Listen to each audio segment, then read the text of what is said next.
Welcome to my philosophy channel. This video may be long, but if you stay until the end, you may finally understand why humans fake emotions, why society demands performance, and why honesty becomes a crime. We are all merely actors trapped in a script we never chose to read, fearing the silence. Chapter 1. The Shock of Indifference. Today mother died, or perhaps yesterday, I do not know. This single sentence shocked the literary world.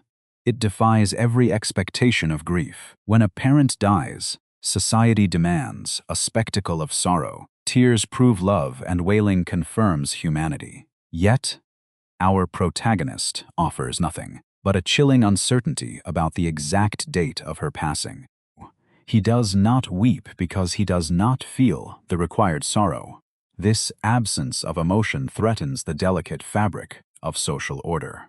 If a man can stand before the coffin of his mother without shedding a tear, what else might he be capable of? Society views indifference not as a neutral state, but as an inherent malice. Consider your own life and the endless funerals of daily existence. You attend gatherings where you feel nothing. You nod along in endless meetings, pretending to care about corporate visions. You smile at neighbors you barely know. You are performing.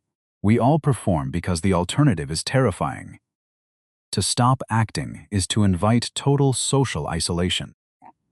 For Meursault, the protagonist of Albert Camus, and his masterpiece The Stranger, the journey to the asylum is merely exhausting. He feels the oppressive heat of the sun, the jolts of the bus, and the dust in his throat. Physical sensation overwhelms any abstract notion of grief. His body reacts, but his soul remains profoundly untouched and silent. Arriving at the care home, he sits before the sealed wooden box. The caretaker offers to open it to allow one final look at the woman who gave him life. Meursault politely declines. He does not want to see. He has no desire to force. A poignant farewell. The past is gone, and the present is simply exhausting. During the long night of the wake, he drinks white coffee and smokes a cigarette. He observes the other elderly residents crying, wondering if they weep for his mother or for their own approaching demise. As they weep, he feels annoyed by the noise.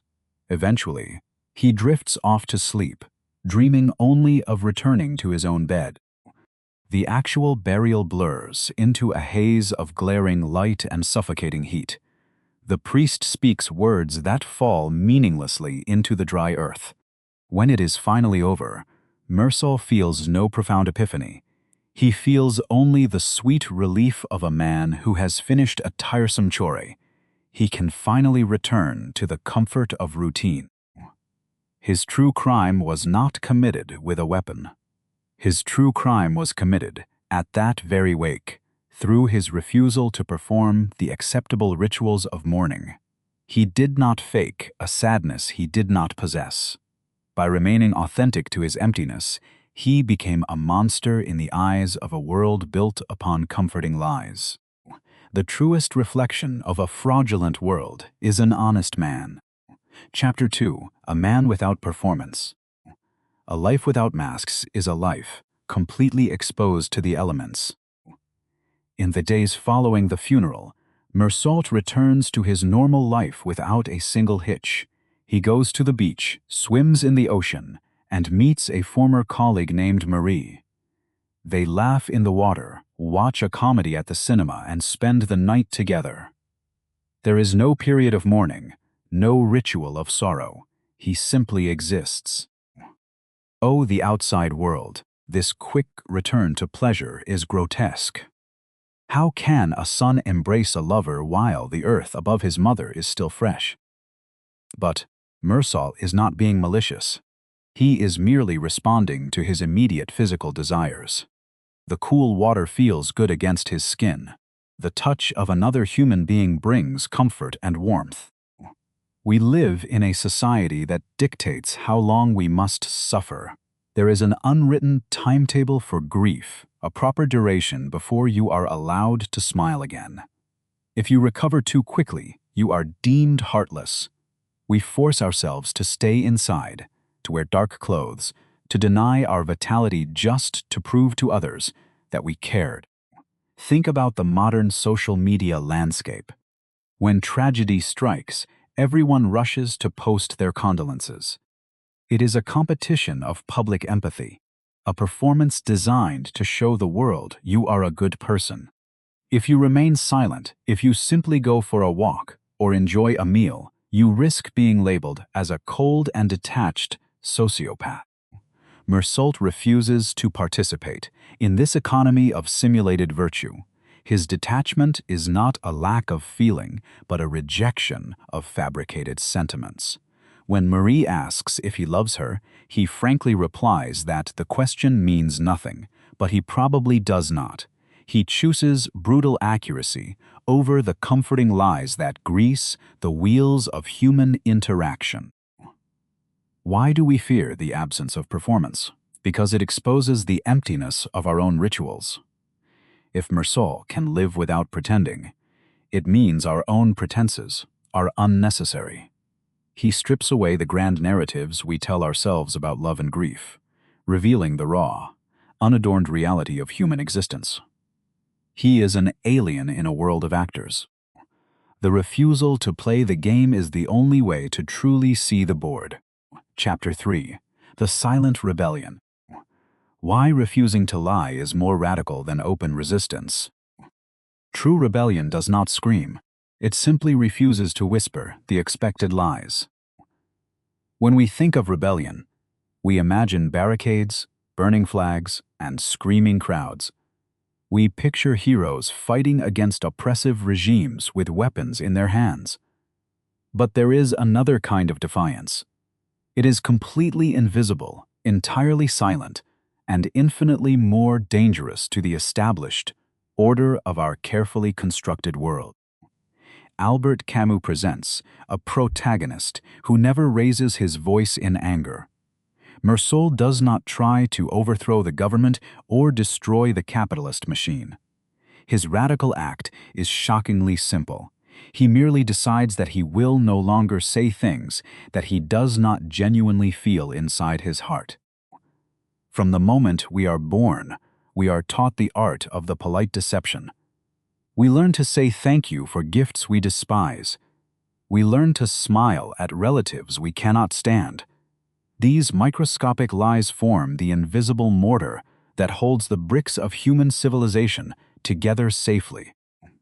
Imagine the modern corporate workplace. You sit across from an interviewer who asks why. You want to join their company. The unspoken rule demands a passionate declaration about corporate vision and synergy. If you state the absolute truth, saying you simply need money to survive, you will be instantly rejected. Society does not actually punish dishonesty. It punishes the refusal to participate in the collective hallucination. We demand that everyone must wear a mask because it makes our own masks feel more natural. When one person takes their mask off, the rest of us are suddenly exposed as pathetic clowns. Consider how often we apologize without feeling a single drop of regret. We say we are sorry just to de-escalate tension and restore harmony. Meursault does not do this. When he feels nothing, he displays nothing. His face is a blank slate, which terrifies the people who desperately need reassurance. When you encounter someone who does not reflect your social cues, you feel a deep existential dread. You smile at them, but they do not smile back. You complain about the weather, but they offer no commiserating sigh. Their silence forces you to confront the utter meaninglessness of your own words. Psychologists speak of the exhaustion that comes from emotional labor.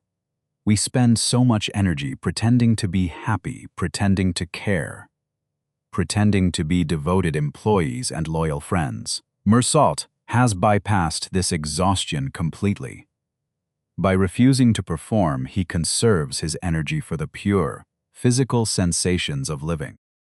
His boss offers him a promotion and a chance to relocate past.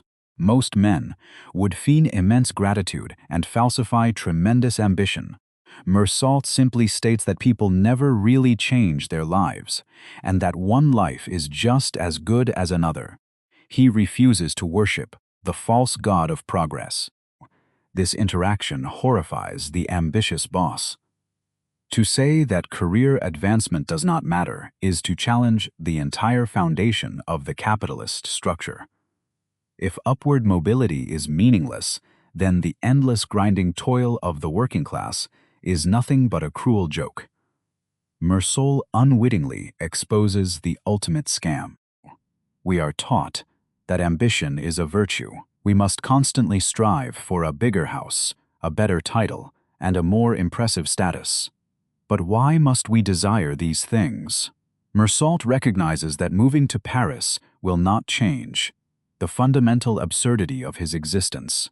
The sun will still set. He operates at what could be called zero-degree existence. There is no metaphor, no exaggeration, and no flattery in his speech. When he has nothing valuable to add to a conversation, he remains completely silent. In a world addicted to endless noise and meaningless chatter, his silence is a weapon. People often ask if they are being good friends, good partners, or good citizens. They seek external validation to quiet their internal doubts. Meursault offers no validation. He does not pretend that friendship is a magical bond. When Raymond asks to be mates, Meursault says it does not matter to him. Why does such indifference provoke such intense anger? It is because we desperately want our illusions to be real. We want love to be eternal. We want hard work to be rewarded. When someone like Meursault shrugs off these holy pillars of society, he threatens to collapse our fragile psychological shelters. To refuse to lie is to step outside the human tribe. It is an act of supreme independence, but it carries a terrible cost. The tribe needs anonymity to survive. The heretic who refuses to sing the hymns will eventually be burned at the stake. Not for violence, but for honesty. We preach honesty to our children, telling them that liars are wicked. Yet we mercilessly punish adults who dare to speak the unvarnished truth. We want honesty only when it flatters our egos or serves our interests. A man who is pathologically honest about the emptiness of life must be destroyed. Consider the ritual of the dinner party. We gather around tables with people we barely tolerate, eating food we do not truly want. We discuss politics and weather with feigned enthusiasm. If someone were to simply state that they found the entire evening pointless and wished to go home, chaos would erupt. This is the invisible glass wall separating the outsider from the rest of humanity. We are inside the warm room, intoxicated by our own shared illusions. The outsider stands in the cold vacuum space, observing our ridiculous dance without hearing the music. He cannot force himself to pretend to hear it. If you stop saying what you ought to say and only say what you truly mean, your social circle will shrink within days. People will call you arrogant, depressed, or cruel. They cannot fathom that your lack of emotional output is merely a refusal to engage in the universal counterfeiting operation. We treat emotions as a form of currency. We pay debts of gratitude with smiles. We buy forgiveness with elaborate displays of remorse. Meursault has declared bankruptcy in this emotional economy. He refuses to print fake money just to keep the social markets from crashing into an abyss of existential dread. Ultimately, Meursault proves that the most terrifying force in the universe is not armed rebellion or violent revolution. The most terrifying force is a calm, unblinking stare that sees right through the ridiculous costumes we wear every single day. His absolute authenticity becomes the ultimate betrayal of the collective human lie. The truth will set you free, but society will build a cage to keep you from escaping. Chapter 4: The Theater of Society. Funerals, love, work, and how humans perform meaning. All the world is a stage, but only the outsider remembers that the play is a complete fiction. Consider the grand spectacles we construct to give our fleeting lives ultimate importance. From the cradle to the grave, we are instructed to memorize our lines and hit our marks precisely. We call these performances cultural traditions, professional etiquette, or romantic devotion. But underneath the elaborate costumes and rehearsed dialogues, we are simply frightened animals, desperately trying to hide from the uncaring emptiness of the universe. When Meursault attends his mother's funeral, he sits in the wake and observes the weeping elderly residents. These are people who barely knew the deceased woman, yet they howl with a devastating anguish. Why do they cry so passionately?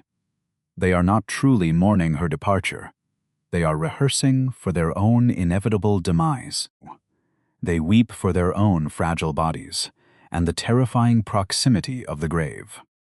A funeral is social theater designed to comfort the living rather than honor the dead. Society demands a performative display of absolute despair. You must wear black, speak in hushed tones, and shed visible tears. If you deviate from this script, feeling only the exhaustion of a long bus ride, you become a threat. You shatter the illusion that death can be controlled. The theater extends far beyond the graveyard. It permeates every romantic interaction we have. When Marie asks Meursault if he loves her, she is pushing him for a rehearsed line in the script of romance. She wants to hear the comforting fiction that their connection is destined and eternal. But Meursault states that the question itself is meaningless, even though he enjoys her physical presence immensely. Why does his honest answer shock us so deeply? Because we treat love as a universal social currency that revalidates our worth. We exchange declarations of forever to hide the fact that human attachments are temporary and driven by chemical desires. Meursault strips away the romantic poetry and reveals the naked truth of physical attraction. He refuses to elevate a passing desire into a divine and eternal oath. In the modern landscape, we see this theatrical performance magnified on social media platforms every day. People post carefully curated images of their perfect marriages and thriving careers.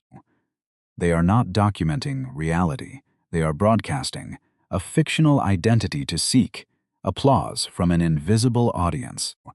What happens when you look at the screen and suddenly realize that the entire display is nothing but a desperate cry for attention?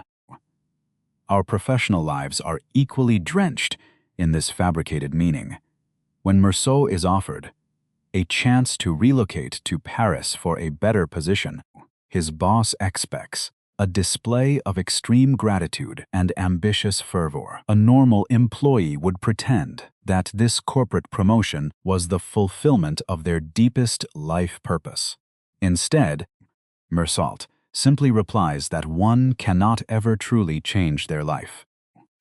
He understands moving to a new city will not alter the fundamental absurdity of the human condition.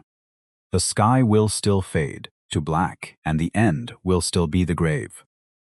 Rejecting the promotion with a shrug violates the sacred doctrine of the modern workplace, refuses to worship at the altar of endless corporate grinding, exposing the career ladder as fundamentally flawed and meaningless.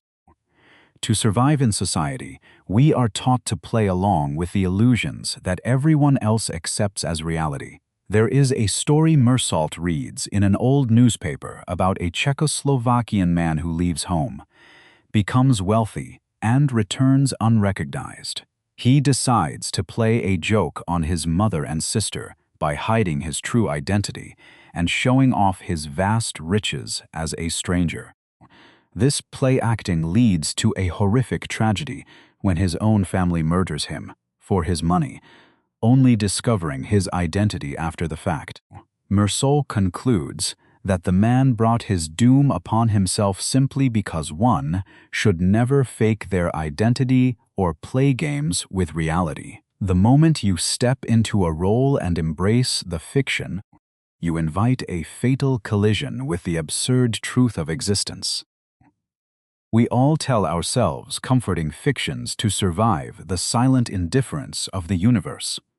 We pretend that our jobs matter to the cosmos. We pretend our romantic relationships are written in the stars. We act as if our small daily frustrations have cosmic significance. Meursault stares at the world without this filter of artificial meaning, functioning entirely outside the grand cultural hypnosis that keeps us sane. A script written by fools cannot save you from the silence of the empty stage. Chapter 5. Desire without illusion. Love, sex, marriage, and the collapse of romantic narratives. We cling to the illusion of eternal romance because we are terrified of sleeping alone in the dark. When we strip away the grand cinematic narratives of soulmates and destiny, what exactly remains in our grasp? We discover such a desperate biological need for comfort disguised as a divine and mystical connection between two separate individuals. We desperately want to believe that our desires possess a higher cosmic purpose beyond mere physical survival. Consider the relationship between Meursault and Marie, a beautiful former colleague he reconnects with at the public beach. Their romance does not begin with stolen glances or poetic declarations of everlasting devotion. It begins with the cooling sensation of ocean water against sun-baked skin, the sound of shared laughter, and pure physical magnetism. For Meursault, the joy of Marie is entirely anchored in the present sensate moment. He adores the smell of her hair, the sway of her dress, and the warmth of her body beside him in the stillness of the night. He does not look at her and see an abstract concept of future salvation. This purity of physical appreciation should be regarded as beautiful. Yet society demands a completely different script. One evening, Marie looks at him and asks the heavy, loaded question that plagues every human relationship. She deeply yearns to know if he truly loves her, seeking the reassurance that only societal formulas can provide. He could easily tell a white lie to make her smile, as almost any other man would, in his position. Instead, he honestly replies that such a question is entirely meaningless, but he supposes he probably does not love her. He refuses to adopt a vocabulary of fabricated sentiments just to maintain peace. Why does this honest and unvarnished confession shock us so profoundly? It is because we heavily rely on the concept of love as a symbolic currency to validate our existential worth. We want our partners to recite scripted affirmations, assuring us that we are irreplaceable and that their affection will outlast death itself. When Meursault states that love is a meaningless concept, he is tearing down the theatrical curtains of human courtship. He points out that we wrap our primal needs in metaphors to make them feel more important than they truly are. He will not call a simple, pleasurable companionship a sacred and unbreakable spiritual vow. Look at the modern world and the massive industries built entirely around romantic illusions. We spend enormous fortunes on diamond rings, grand weddings, and elaborate honeymoons to prove that our feelings are permanent. We institutionalize our affections through legal contracts because we secretly know that human emotions are fickle and prone to fade. Marie continues her interrogation by asking if he would be willing to marry her. Meursault maintains his absolute consistency. answering that it truly does not matter to him either way.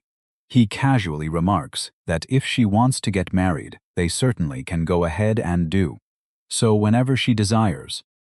He further clarifies that if another woman with whom he had the same type of relationship had asked him, he would have given the exact same answer. This statement completely destroys the central myth of monogamous romance. It shines a blinding light on the fact that spouses are often just convenient companions of circumstance. We crave the comforting lie that we are the one and only soulmate chosen from billions of inhabitants on Earth. We want to believe the universe conspired to bring two specific people together. Meursault treats marriage exactly as what it is: a bureaucratic agreement and a societal convention entirely divorced from the present reality. Paradoxically, Marie finds his brutal strangeness immensely captivating, and she continues to love him because of it. She recognizes that underneath his refusal to say meaningless words, there resides a deep, unshakable authenticity. He never tries to manipulate her mind, use her for status, or charm her with empty and meaningless future promises. Meursault might not recite poetry, but he provides something much rarer in a world consumed by narcissistic posturing. He provides a completely honest and unguarded presence. He does not demand that she change her personality, nor does he pretend to be a gallant hero shielding her from the inevitable hardships of human existence. Think of how often lovers deceive one another just to keep the fragile fantasy intact. We hide our true flaws, we exaggerate our virtues, and we make promises that we inherently know we cannot keep forever. The foundation of most traditional romance is built upon a fragile architecture of mutually agreed upon societal hallucinations. When a relationship inevitably struggles or fails, we feel devastated because we realize the theatrical play has concluded. The scripts have suddenly vanished, leaving two strangers staring at each other in discomfort. Meursault avoids this inevitable disappointment by never actually stepping onto the stage or reading from the playbook in the first place. The prosecutor later uses this apathy toward marriage to frame Meursault as a morally bankrupt degenerate. How could a good citizen treat the sacred bond of matrimony with such startling indifference? The court views his refusal to romanticize the wedding contract as evidence of a dark, psychopathic mind deficient of basic human empathy. Yet if you look deeply at his inner thoughts, Meursault actually enjoys the simple prospect of domestic life. While visiting friends at a seaside cabin, watching the women wash dishes and the men smoke, he quietly realizes he truly desires to build a life with Marie. He does not need grand words. His tragedy is that he is placed on trial by a world that prizes the symbol over the reality. We prefer the vow of love over the act of loving. We would rather live with a liar who speaks beautiful, comforting words than an honest outsider who merely offers his unadorned and silent company. We condemn the honest man because he strips away the beautiful curtains veiling our deepest insecurities. He proves that our grand declarations of love are merely desperate pleas not to be left alone and abandoned. By remaining unattached to the myths, Meursault walks through the world with an invulnerable and frightening purity of mind. When people speak of soulmates, they are expressing a desire to be completely understood without making any effort. It is a narcissistic fantasy where another human being functions solely as a mirror to our own egos. Meursault rejects this entirely, seeing Marie not as an extension of himself, but as a separate entity entirely. In today's culture of instant gratification and endless swipe-based dating applications, we commodify human beings like products on a shelf. We read profiles to see if someone checks our predefined boxes for a suitable partner. We demand compatibility based on arbitrary hobbies, while entirely ignoring the visceral truth of standing in their physical presence. Meursault reminds us that at our absolute core, we are creatures of sensation wandering through a senseless landscape. The sun on your back and the laugh of a companion are the only truths you can tangibly hold. To demand that these fleeting joys mean something permanent is to insult the very nature of time.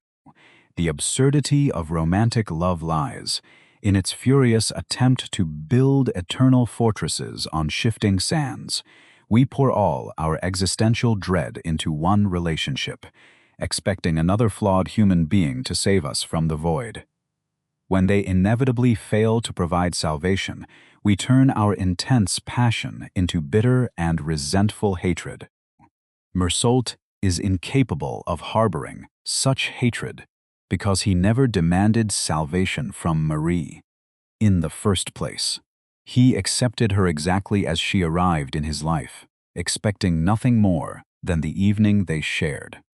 This extreme form of detachment paradoxically allows for the pure and unconditional form of acceptance truly possible. What if we all loved like the outsider? What if we stopped demanding forever and simply appreciated the immediate warmth of another hand holding ours? Perhaps we would realize that freedom does not come from making promises, but from acknowledging that no promise can actually defeat the silent indifference of the passing years. A promise of forever is merely a ghost story we tell ourselves to survive the terrifying emptiness of the approaching night. Chapter 6. The Mechanism of Judgment. Society does not punish the crime itself, but the arrogance of refusing to apologize for it. When we examine the intricate architecture of human justice, we discover a terrifying secret hidden beneath the codes of law. We believe that courts exist to objectively measure the impact of a transgression and dispense a proportional and rational consequence. However, the reality is profoundly different and deeply disturbing. The mechanism of judgment is rarely concerned with the actual details of the offense committed. Instead, it is obsessively focused on the emotional posture of the accused individual standing before the tribunal. If a person commits a heinous act but weeps bitterly and begs for divine forgiveness, the public will often show mercy. We forgive those who validate our moral superiority through their visible tears. But what happens when the accused refuses to offer this satisfying theatrical display of remorse? Meursault finds himself caught inside this exact societal trap. He has taken a human life, which is undeniably a tragic and irreversible action requiring consequence. Yet, as the legal proceedings unfold, the dead man on the beach is quickly forgotten by everyone inside the stuffy and crowded courtroom. The prosecution does not spend its time reconstructing the physical altercation or examining the glaring sun that blinded him. Instead, the prosecutor digs voraciously into Meursault's personal history, searching for emotional deviations. They bring forward the director of the care home to testify not about violence, but about a son who smoked cigarettes and drank coffee beside his mother's wooden coffin. Why does a cup of coffee suddenly become a critical piece of evidence in a murder trial? It is because society cannot understand a killing without a malicious and calculated motive. To make sense of the random absurdity of the universe, the prosecutor must invent a fictional narrative. He must paint Meursault as a cold, calculating monster whose soul was rotten long before the gunshot. By linking the absence of grief at the funeral to the pulling of the trigger, the prosecutor creates a cohesive and comforting story. The logic dictates that a man who does not weep for his deceased mother must inherently be capable of murdering a stranger with absolute malice. This illogical leap exposes the flawed and subjective nature of our entire justice system. We see this identical mechanism operating in our modern world every single day through public scandals. When a celebrity or politician commits a transgression, the public demands an immediate and highly produced apology video. We analyze their tone of voice, the moisture in their eyes, and the humility in their posture. If the apology seems too scripted or too cold, the public outrage only multiplies. We are not looking for genuine atonement. We are demanding emotional submission to the collective will. We want to break the individual until they bow down to the shared values of the herd. Meursault angers the court because he will not bow down, will not cry, and will not manufacture a fake epiphany to appease the fragile egos of the judges and the jury. The defense attorney understands this theatrical game perfectly and desperately tries to coach his stubborn client. He pleads with Meursault to simply say that he felt overwhelmed by a massive internal sorrow on the day of the funeral. He begs him to tell one small comforting lie that will give the jury an excuse to spare his life. But Meursault categorically refuses to cooperate. He cannot say he was overtaken by grief because he was actually only overtaken by physical exhaustion. To lie in order to save his own life requires a betrayal of his fundamental inner reality. He regards the funeral and the shooting as two entirely separate incidents, born out of absurd circumstances. The court insists on forging an invisible chain of morality between them. During the trial, every witness who attempts to speak kindly of Meursault is twisted by the prosecution. When his friend Raymond testifies that the encounter was entirely accidental, the prosecutor invalidates him because Raymond is a known criminal. When Marie confesses their romantic beach outing occurred the day after the burial, a collective gasp of horror sweeps through the judging spectators in the room. A swim in the ocean and a comedy film are transformed into the ultimate evidence of a demonic spirit. The jury looks at Meursault not as a flawed man who made a tragic error under extreme duress, but as an existential threat to their entire way of life.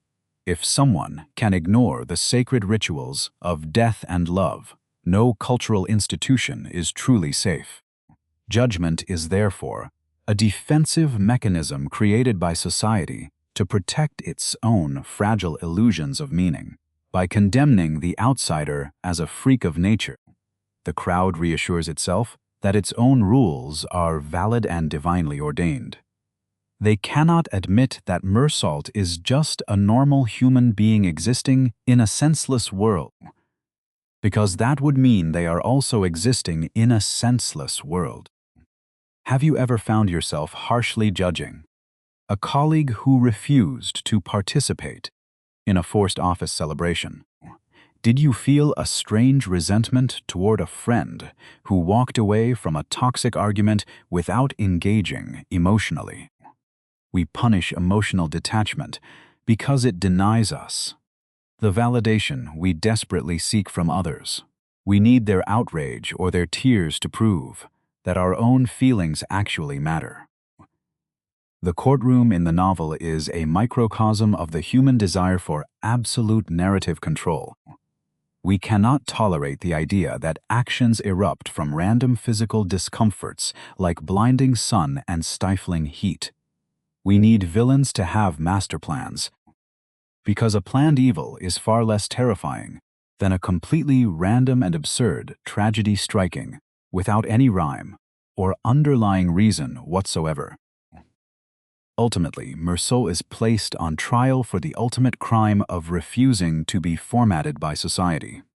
He is condemned because his complete lack of pretense holds up a mirror to the hypocrisy of the entire justice system. They judge his heart because they cannot logically comprehend his mind.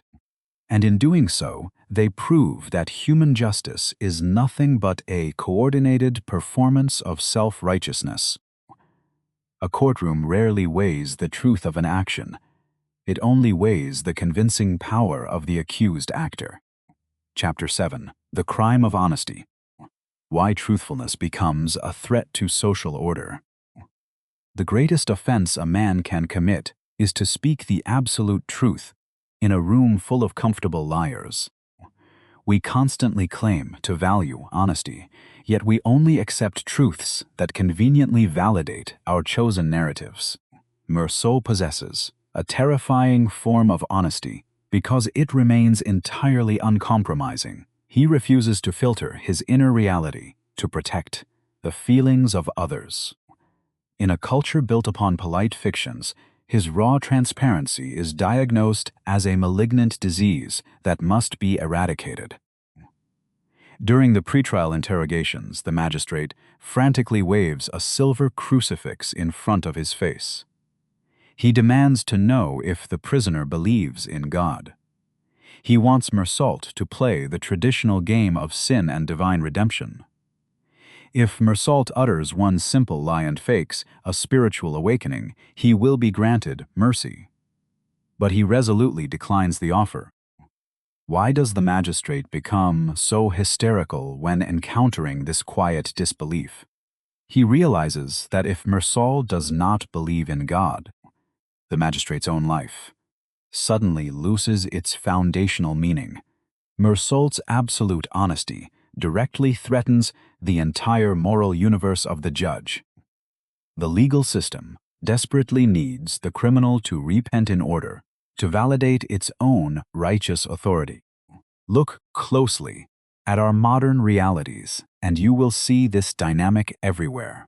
Imagine telling your manager the exact reason you are taking a sick day, or inform a close friend that their ambitions are fundamentally pointless. We punish radical honesty with immediate social exile. We vastly prefer the comfortable deception because it protects our exceptionally fragile egos from the void. Human beings are creatures profoundly terrified of the empty silence of the cosmos. We construct elaborate ethical frameworks to convince ourselves that we are not simply evolved primates fated to turn to dust. When someone like Meursault bypasses these moral frameworks, existing purely in the physical present moment, he exposes the arbitrary fiction of our laws. His honesty dissolves our importance. The court openly accuses him of being a vicious monster entirely lacking a human soul. Yet, in reality, he is the only truly authentic soul sitting inside that stuffy room. He is the only individual not performing, a rehearsed script for a captive audience. The defense attorney, the prosecutor, and the judge are all merely actors wearing costumes of justice. A functioning society requires every citizen to sacrifice a massive portion of their authentic self just to maintain collective harmony. If every person began acting exactly like Meursault, honoring only their immediate physical truths, the intricate machinery of human civilization would violently collapse. Therefore, his stubborn honesty is not viewed as a mere personality flaw. It is prosecuted as high treason. A civilization built upon a foundation of beautiful illusions will always sentence the naked truth to death. Chapter 8. The Absurd Trigger. A single drop of sweat can wash away the illusion of human control forever. Consider the pivotal climax of the narrative occurring on a scorching Algerian beach. The universe does not scheme or conspire against the protagonist with any hidden malicious intent.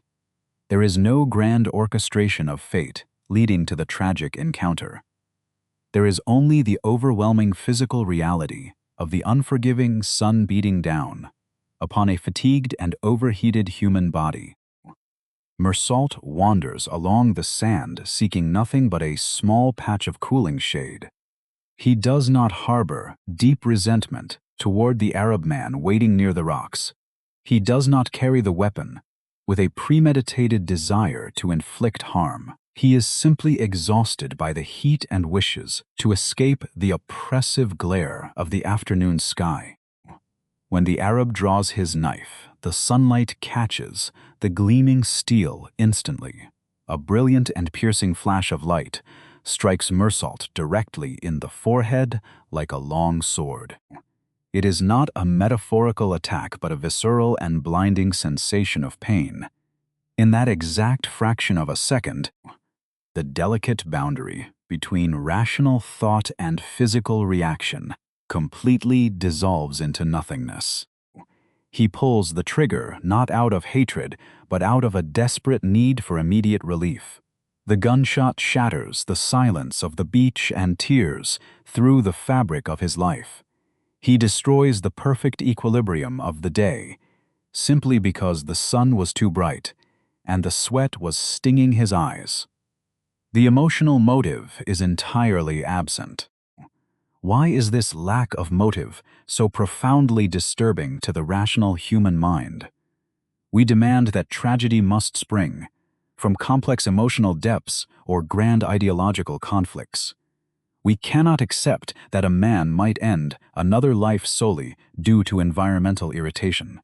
It makes our own hold on morality seem dangerously fragile and dependent on favorable weather conditions. Think about the modern phenomenon of extreme road rage on a crowded summer highway. A normal citizen can suddenly erupt into violent fury, simply because the air conditioning fails and traffic halts. We like to believe that our ethical frameworks control our actions completely. Yet a spiteful blast of heat can reduce the most civilized person to a reactive animal. Following the initial deafening crack of the weapon, Meursault pauses for a fleeting moment. He then fires 4 additional bullets into the motionless body lying on the sand. He describes these extra shots as short knocks upon the door of unhappiness. This strange and deliberate action transforms a tragic accident into a profound, existential surrender to the absurd universe. Those final 4 shots represent the ultimate awakening to the senselessness of objective reality. Having crossed the threshold through one random and meaningless action, he submits entirely to the void. There is no going back to the predictable rhythm of his previous life. He acknowledges that since everything is ultimately meaningless, the difference between 1 shot and 5 shots is mathematically irrelevant. Nature remains completely indifferent to the blood spilled upon the golden Algerian shore. The sun continues to burn fiercely, and the waves continue to lap against the stones. The universe does not mourn the victim, nor condemn the killer in any conceivable way. The silence of the sky remains absolute, proving that our concepts of justice are entirely human fabrications. We desperately seek causes because identifying a root cause gives us the comforting illusion of prevention.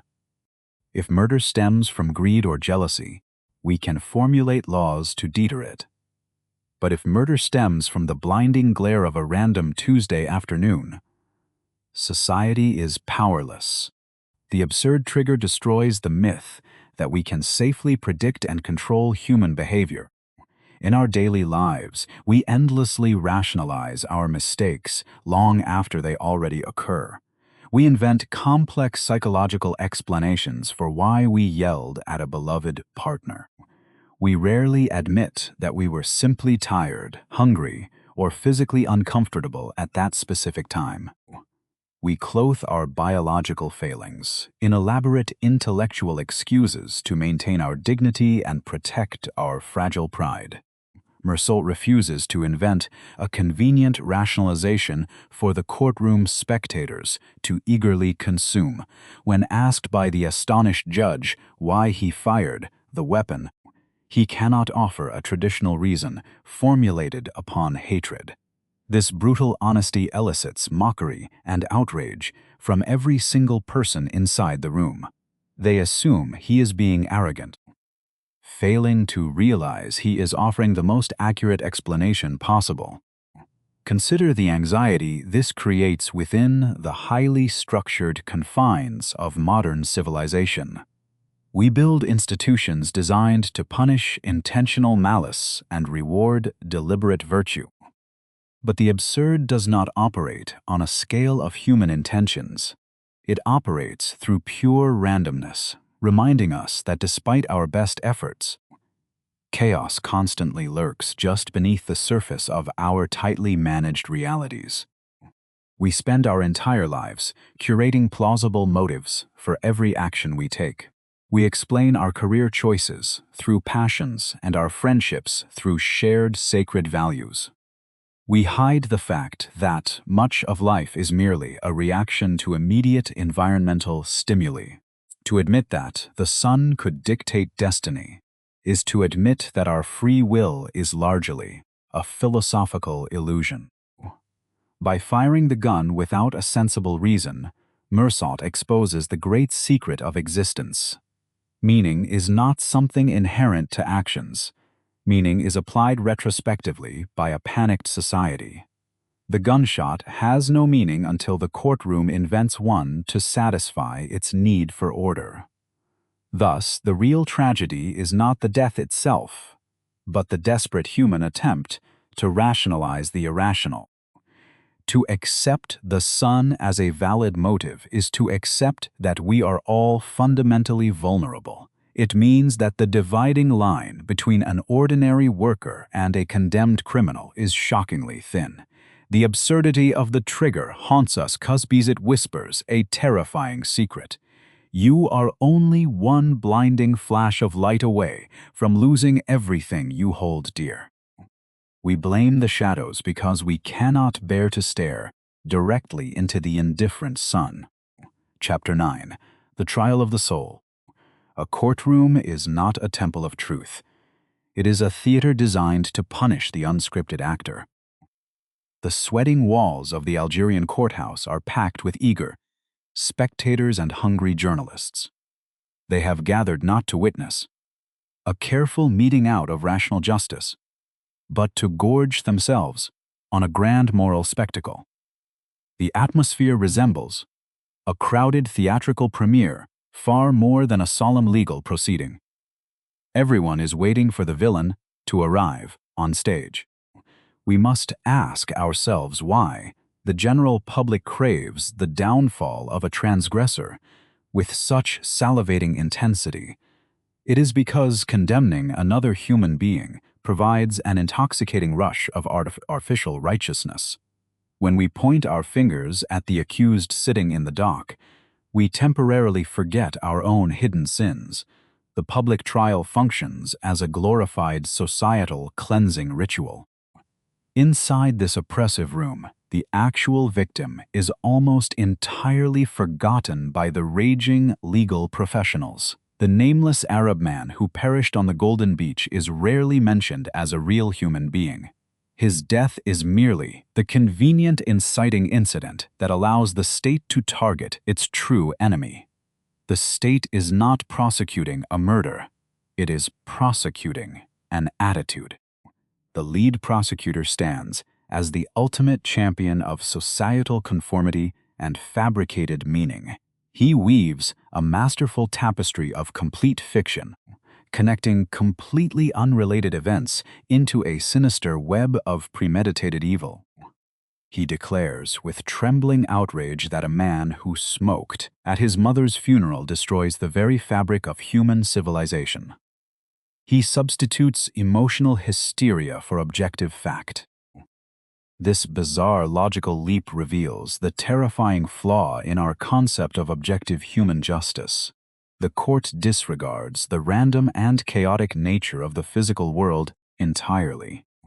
To accept that violence explodes from the heat of the sun is to acknowledge our ultimate powerlessness.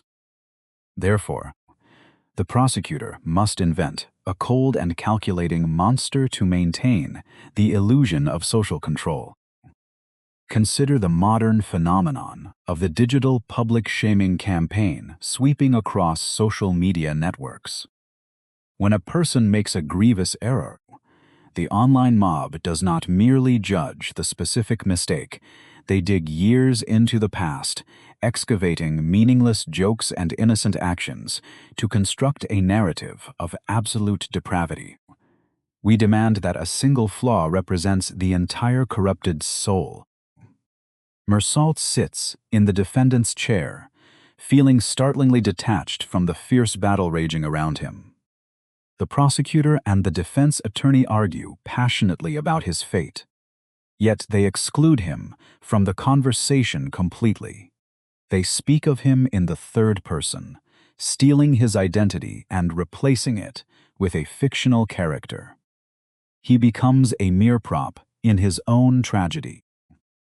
Have you ever felt entirely alienated while others discussed your motivations and hidden desires? It is a profoundly disorienting experience to hear intelligent people confidently misinterpret your most basic realities. Meursault experiences a brief, naive urge to interrupt the pompous lawyers and explain himself simply. But he quickly realizes that the machinery of justice has no capacity to understand simple truths.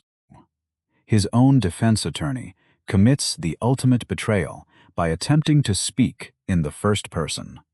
The lawyer shouts that he is deeply remorseful, using the word "I" to describe a feeling Meursault has never actually experienced. The legal defense strategy relies entirely upon erasing the authentic individual and replacing him with a compliant avatar. Survival demands the complete annihilation of the truth. Witness after witness takes the stand, only to find their simple testimonies twisted into grotesque shapes. The care home director reluctantly confesses that Meursault refused to open the coffin and drank a simple cup of white coffee. In the echoing hall of the courtroom, this basic biological need for caffeine is painted as the ultimate proof of a psychopathic and demonic spirit. Marie steps forward to recount their beautiful and innocent day at the public swimming beach. She explains how they watched a harmless comedy film and spent the cool evening enjoying each other. The prosecutor pounces upon this timeline, violently, weaponizing her loving memories against the accused.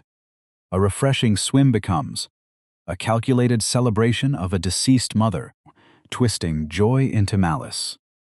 When Raymond attempts to state that the beach encounter was a purely random stroke of terrible luck, he is silenced. The court completely discredits his valuable testimony because he possesses a questionable social reputation as a pimp. The system dictates that only citizens who properly worship the established moral order are capable of perceiving the truth. Honesty is restricted by social class. As the heated arguments drag on, Meursault retreats inward, escaping the suffocating heat and pointless noise.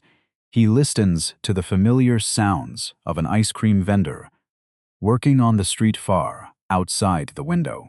He longs for the simple physical sensations of freedom far more than he fears the approaching guillotine. He recognizes that his life was truly good before this theater began. What is the concept of true guilt within the framework of the absurd human condition? Meursault intellectually comprehends that he has severely broken a societal law regulating violent behavior. However, he experiences absolutely none of the agonizing metaphysical guilt that religion and law demand from a sinner. He regrets the action simply because it was a mistake, but he refuses to loathe himself. Society desperately needs the condemned prisoner to loathe himself, deeply and publicly beg for divine forgiveness. If the criminal weeps and admits that the system is perfect and righteous, the system is validated entirely. But Meursault's calm indifference denies the judges their required feeling of godlike superiority. By remaining spiritually intact, he proves that their moral framework is fundamentally hollow and pathetic. The prosecutor thunders that he has searched inside Meursault's heart and found absolutely nothing resembling a human soul. We must pause and ask what society truly means when it uses the sacred word soul. They do not mean a unique and beautiful inner spark possessed by an individual. They mean a compliant repository for the prepackaged sentiments demanded by the cultural majority. If you do not bleed when they tell you to bleed, you do not possess a soul. If you do not worship their specific constellation of important values, you are a void. Meursault shows them that a human being can exist splendidly without caring about any of their ridiculous ideological games. This absolute independence cannot be tolerated by a fragile, authoritarian collective.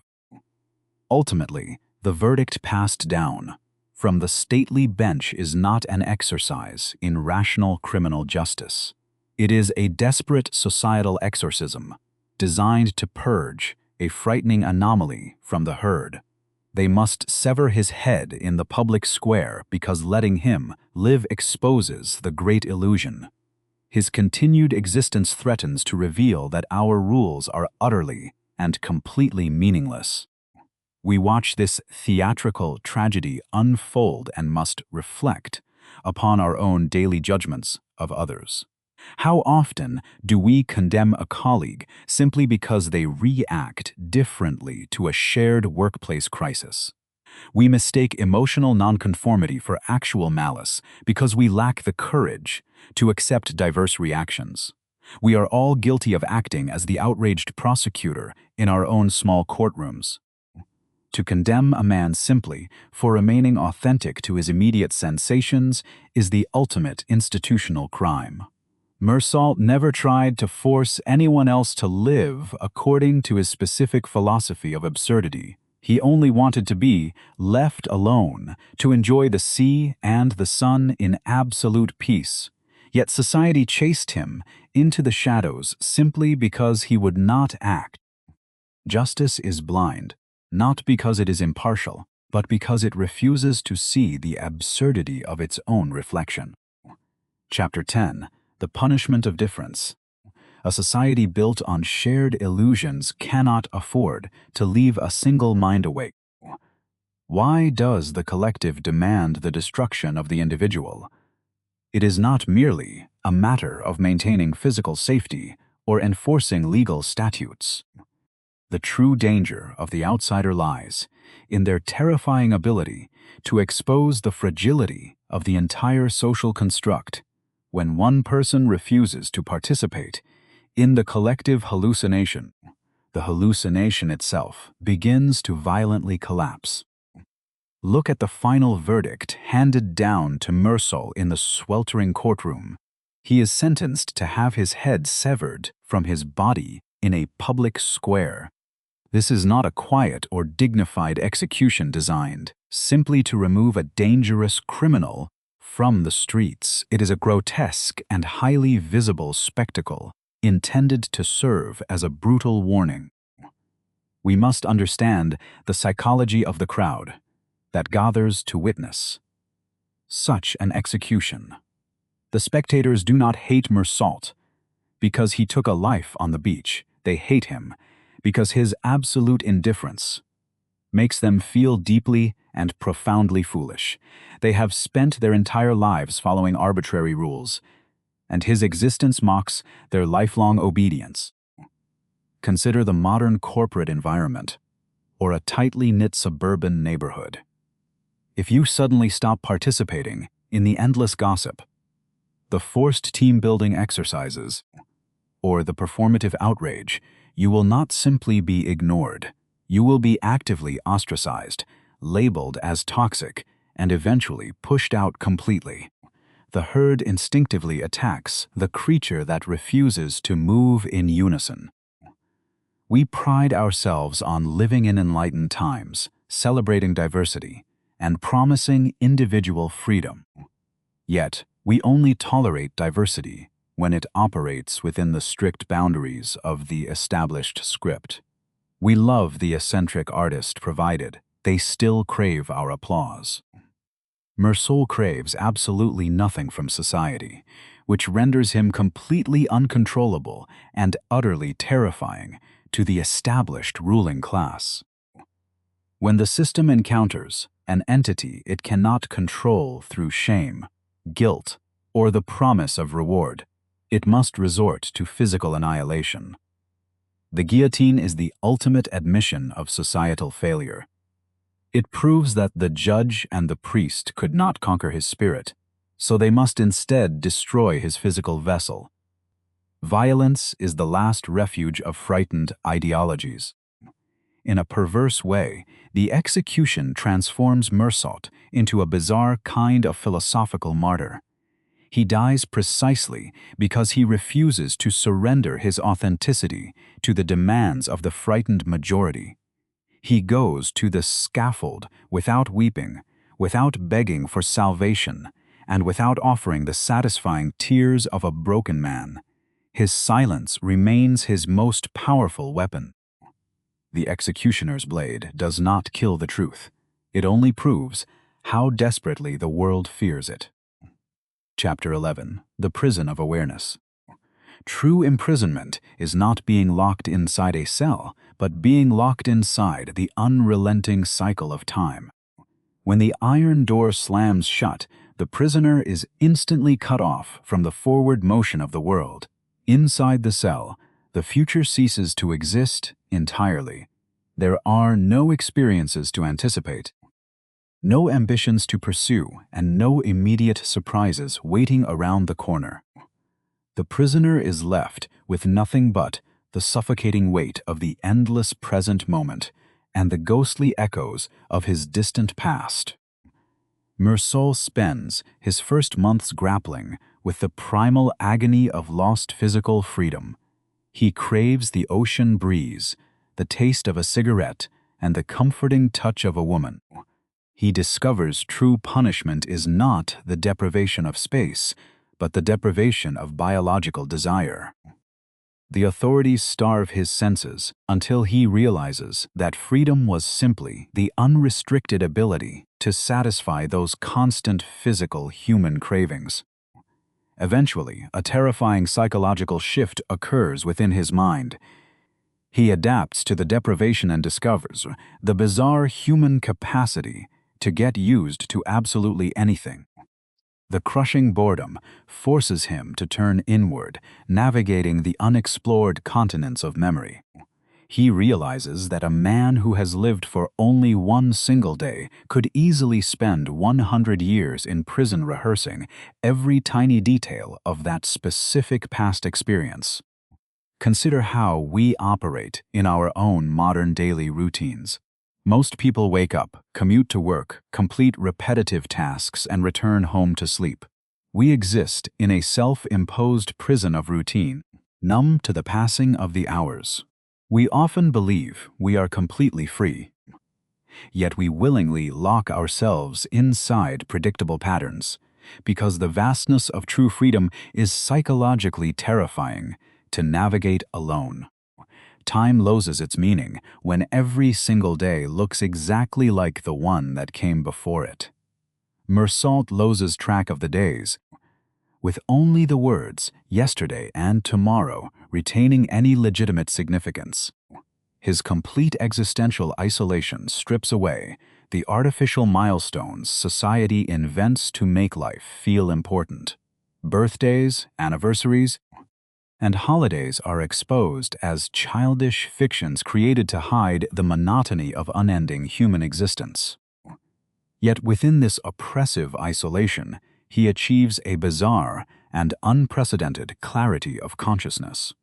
Without the endless distractions of modern society, without the need to perform for others, he finally hears the true silence of his own soul. He examines the texture of his cell wall and finds profound satisfaction in the simple fact that he exists. He defeats the prison by refusing to let the boredom destroy his mind. We desperately fear being alone with our own thoughts because silence forces us to confront our ultimate insignificance. We fill our ears with endless podcasts, scroll furiously through social media feeds, and surround ourselves with meaningless noise. We treat silence as a threat because it reminds us that at the end of the journey, we must face the void utterly and completely alone, stripped of every comforting modern distraction. By embracing the absolute solitude of his cell, Meursault conquers the human fear of emptiness. He stops looking up at the tiny window for salvation and starts looking directly at the stones that confine him. He understands that hope is actually a cruel torture device, designed to keep us dissatisfied with the present moment. By giving up escapism, he achieves a form of absolute and unbreakable spiritual invincibility. When you stop waiting for tomorrow, you will discover that today is the only kingdom you will ever truly rule. Chapter 12. The Final Awakening. The only true freedom begins at the exact moment you accept the inevitability of the guillotine. As the final hours of his existence approach, Meursault sits in the dim light of his cell waiting for the dawn. The door creaks open, but it is not the executioner arriving to take his life. Instead, the prison chaplain enters the confined space, bringing the most insidious threat to his spiritual independence. The priest comes to offer a comforting illusion to a man preparing for the abyss. The chaplain speaks softly of divine justice, heavenly forgiveness, and the eternal nature of the human soul. He desperately wants the condemned man to weep for his sins and fall upon his knees in pure submission. If Meursault accepts God at the very end, society wins the ultimate ideological battle. The rebellion would be quashed by the comforting promise of a beautiful and painless afterlife beyond the looming dark grave. But Meursault remains completely impervious to the sentimental pitch. He looks at the priest and sees only a pathetic creature clinging to invisible phantoms. He politely declines the offer of salvation for the third time. He explains that he does not have the time to waste on God, because he barely has enough time left to think about the immediate physical reality surrounding his frail and exhausted mortal body. Why do we cling so violently to the concept of heaven when approaching the end of our days? We cannot fathom that all our endless toil, our accumulated wealth, and our elaborate reputations will simply dissolve into absolute nothingness. We invent a second existence to compensate for the disappointments of our first existence. Religion acts as the ultimate metaphysical insurance policy against the terrifying silence of the indifferent universe. The priest pushes harder, demanding to know if Meursault ever envisions a face looking back at him from the darkness. The tension inside the small stone room finally snaps completely. Meursault grabs the priest by the collar of his dark robe in a sudden explosion of long-suppressed frustration. He pours out decades of silent observations in one magnificent and furious torrent of absolute existential clarity and raw human truth. He shouts that the priest is living like a dead man, clinging to ideas that have no physical reality. The chaplain does not even know if he is truly alive because he lives entirely for an imaginary future. Meursault declares that, while his hands might be empty of grand spiritual illusions, he holds something infinitely more valuable. He holds absolute certainty regarding his own immediate physical life and approaching death. This outburst is not a breakdown. It is a glorious breakthrough. By rejecting the false hope of the afterlife, Meursault reclaims complete ownership of his current existence. He realizes that since every human being is condemned to die eventually, The specific timing of the execution does not fundamentally matter. Whether a man perishes at 30 years old or 70 years old, the final destination remains exactly the same blank canvas. Consider our modern obsession with longevity and legacy building. We spend billions on diets and fitness to delay the inevitable decay of flesh. We work endlessly to leave our names carved into buildings. We pretend that accumulating time equates to meaning. Meursault destroys this illusion, proving that a long life lived in self-deception is utterly worthless compared to one authentic and fully realized hour of complete conscious awareness. Once the terrified priest escapes the cell, a profound silence descends upon the prisoner. The night air drifts through the window, carrying the scent of damp earth. For the first time in his life, Meursault opens his heart completely to the benign indifference of the universe. He realizes the cosmos does not hate him, nor does it love him at all. It simply exists, beautifully and terribly mute before human suffering. To accept the indifference of the universe is to achieve the highest state of human freedom. When you realize that nothing you do possesses cosmic significance, you are finally freed from the burden of societal expectations. You no longer need to perform for invisible judges. Your joys are your own, your sorrows are your own, and your life belongs exclusively to you until the last breath escapes your fragile body. Meursault feels a deep sense of happiness washing over his exhausted spirit. He acknowledges that he had been happy in the past, and astonishingly, he remains happy now while awaiting the executioner. His happiness is not dependent upon the preservation of his life, but upon the complete understanding of his fate. He has stared directly into the terrifying void of existence and simply refused to blink or look away fearfully. To complete his destiny and ensure he does not depart as a victim of their moral system, he makes one final defiant wish. He hopes that on the day of his execution, a massive crowd of spectators will gather at the scaffold. He wants them to greet him with howls of pure hatred and disgust. He desires their anger because it confirms that he never surrendered to their fabricated world. Their hatred is the ultimate trophy of his authentic rebellion. If they pitied him, it would mean he had allowed them to reduce him to a sad cautionary tale. By demanding their rage, he asserts his ultimate dominance over the narrative. He dies as a true outsider, unapologetic, unreformed, and radically free from the comforting illusions that trap the rest of humanity in a perpetual state of fearful, blind submission. We have walked through the shadow of the absurd alongside the greatest outsider in modern literature. We have seen how society demands a theatrical performance and brutally destroys anyone who refuses to recite the expected lines. The story is not simply fiction. It is a mirror held up to our own daily compromises. We must now face the silence of our own lives completely unarmed and without our comforting scripts. Thank you for taking this immense philosophical journey with me today. If this deep exploration of truth, meaning, and human nature shifted your perspective, please like this video and subscribe to the channel for more immersive explorations of the human mind. The conversation does not end here. It only just begins when you finally turn off the screen and quietly look around your own empty room in the complete silence.